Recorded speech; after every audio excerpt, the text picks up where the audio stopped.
There are 5. And so let's look at those. Several of them are shown here. We've got, this is the anterior view shown here. And you can see the triceps, which are in back, popping through the sides here, right? Versus the biceps brachii, the brachialis, and the brachioradialis, which, so brachial region, right? These are all muscles in the brachial region. These are ones that are on the, actually on the anterior side here. So we could look first at the bicep brachii. That one is going to insert or start up here at the coracoid process near the glenoid cavity. So kind of up here, glenoid cavity is here, coracoid process is right here. It's going to go through the attendant, through the intertubercular sulcus, and then attach to the radial tuberosity on the radius, and that's going to be down in here.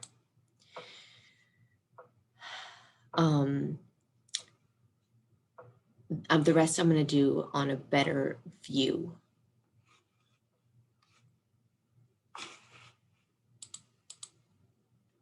From the posterior view, we can then see the triceps brachii a little bit better. Triceps means it has 3 heads. 2 are shown here. The other one is buried in there. I'll have a better view of it in a moment. So I'll do the triceps when we get to that next image.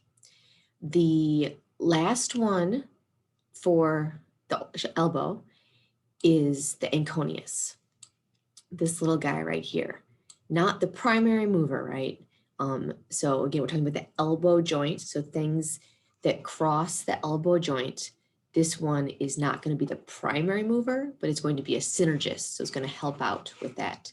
The Anconeus is going to attach at the lateral epicondyle of the humerus. Lateral epicondyle, you know that. And then down to the lateral olecranon. So a little muscle there. Let's do a better view of the tricep here. This is a view that rarely, it's a rare view that it shows this 3rd head in here. So triceps, 3 heads. So there's 3 different attachment points just for the origin. One is that infraglenoid tubercle. So just below that glenoid cavity, there's a small little raised portion. It's just below the glenoid cavity of the scapula, and then it's going to insert down at the posterior half of the, it's going to insert at the olecranon of the ulna. All 3 muscles insert there. So the second head is going to attach at the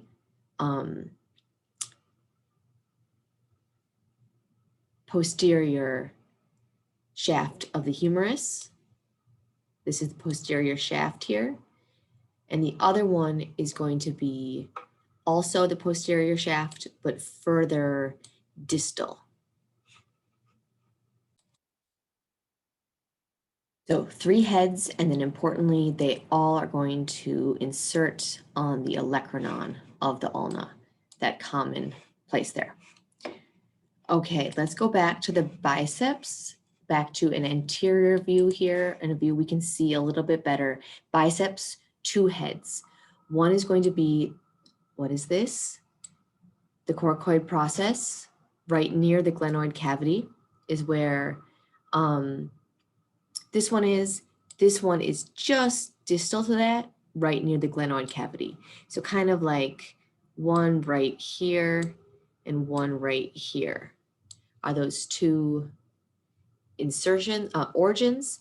Then they're going to insert down through the intertubercular sulcus here and insert at the radial tuberosity.